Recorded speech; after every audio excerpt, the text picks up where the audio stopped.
अवसरवादीहरूको झुण्ड हो रासोपा। के विचार छ, के सिद्धान्त छ? तपाईले भन्ने कुरा चाहिँ एकचोटि तपाईले माथि गएर भन्नुस् ल। व्यक्तिको कुरा सुन्नु होइन मैले धम्की दिनुहुन्छ मलाई, तपाईँले भन्छ त्यो कुरा गर्नुहोस् होइन है। ल ठिक छ, एकछिन 100 मा खोल, एकछिन 100 मा खोल्नु, आकांक्षी त हो तर एकको मान्छे कुरा मिल्छ। यसो गरौँ, उहाँले एप्लिकेसन कहाँ दिएको तपाईँलाई थाहा छ? कहाँ एप्लिकेसन दिएको थाहा छ तपाईँले? एप्लिकेसन उहाँले 1 नम्बरमा दिएको, 2 मा दिएको होइन नि तपाईँको विधिविधान मान्नु छ तपाईँले? कानुन थाहा छ तपाईँले? एप्लिकेसन दिएको कहाँ हुन्छ? मेरो एप्लिकेसन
के भयो त सर? क्षेत्रमा 1 को मान्छे 2 मा सिफारिस कसरी हुन सक्छ भन्नुस् त?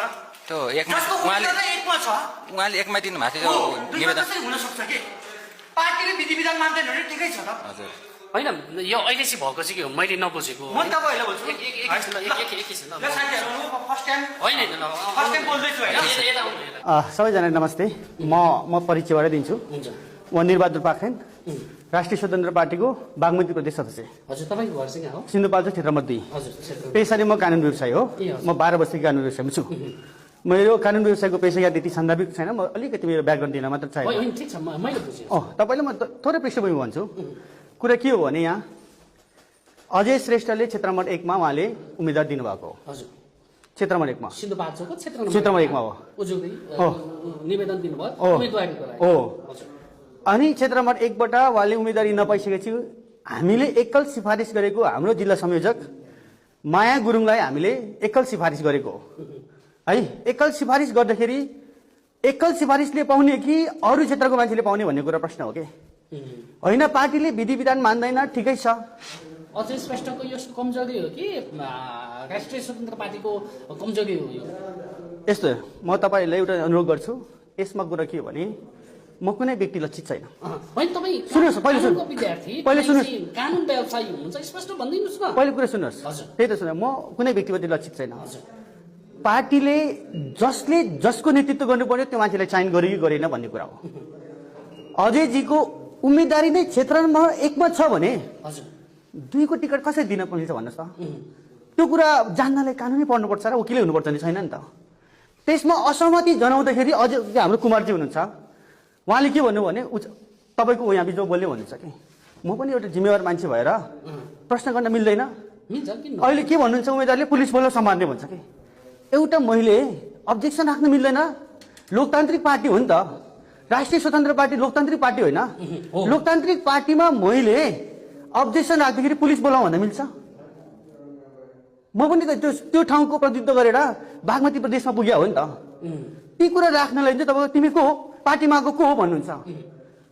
तुलनै गर्ने हो नि त अजयजी भन्दा त म 2 वर्ष अगाडि आएको पार्टीमा। अब यो पार्टीमा राख्ने कि अजय श्रेष्ठ माथि राख्ने? होइन यस्तो छ, अब कुरा छ, अब पार्टीले नै उहाँलाई नै अब दिइसकेपछि मेरो विचारमा निर्णय गरिसक्नु भएको छ। तर उहाँले लिएर आउनु भएको छ होइन। ठिक छ, अब मेरो भन्नु केही छैन।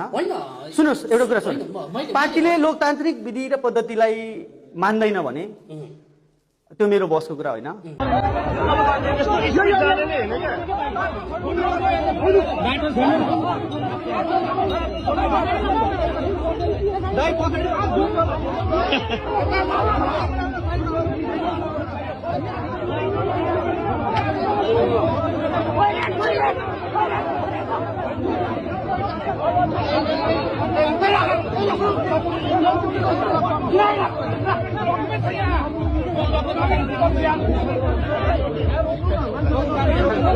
तेह्रथुम जिल्लाको सामूहिक राजीनामा सम्बन्धमा जिल्ला कार्य समिति र प्रदेश समितिको भावना विपरीत अमुक व्यक्तिलाई उम्मेद्वारको टिकट दिँदा पार्टीको विधिमाथि त प्रश्न उठ्यो नै, जिल्लागत रूपमा व्यापक राजनीतिक सहमतिबाट गरिएको निर्णयमा समेत कुठाराघात भयो।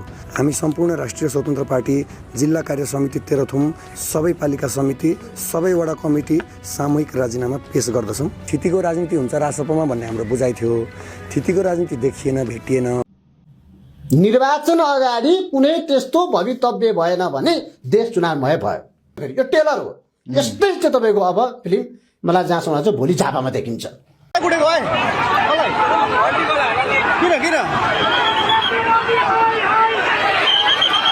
यो एमाले यो राप्रपाकोहरूलाई आक्रमण गरिरहेको देख्नुहुन्छ तपाईँ।